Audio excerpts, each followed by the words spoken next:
કૌભાંડીનો પર્દાફાશ થયો। દીપ મેટર્નિટી અને ચિલ્ડ્રન હોમમાં માનવ તસ્કરીની ઘટના સામે આવી રહી છે। જન્મતાની સાથે જ બાળકીને વેચી માર્યાનો આક્ષેપ કરવામાં આવ્યો છે।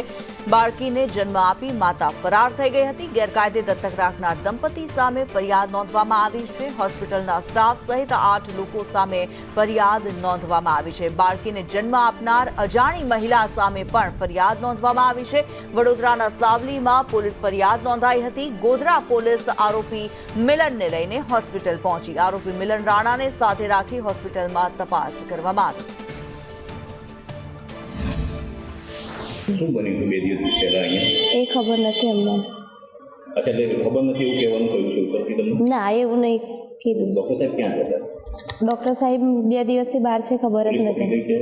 એવું ખબર નથી, એવું જાણવા મળ્યું છે પણ અમારે ખબર નથી મને।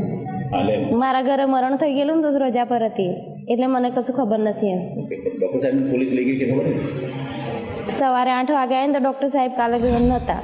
પંચમહાલ જિલ્લાના ગોધરામાં દીપ મેટર્નિટી હોમની અંદર બાળકના જન્મ બાદ અન્યને વેચી દેવાનું એક કૌભાંડ બહાર આવ્યું છે। ત્યારે જે કૌભાંડની અંદર મુખ્ય કહી શકાય એવો આ હોસ્પિટલનો આસિસ્ટન્ટ જે છે મિલન, જેને લઈને પોલીસ અહીંયા તપાસ માટે આવેલી છે। હોસ્પિટલ પર અહીંયા તેને સાથે રાખીને આગળની તપાસ ચાલુ થઈ રહી છે।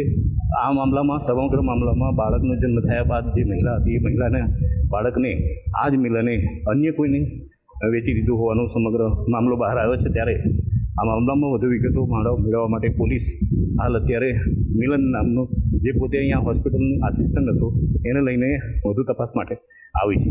હર્ષદ મેહરા, સંદેશ ન્યૂઝ, પંચમહાલ।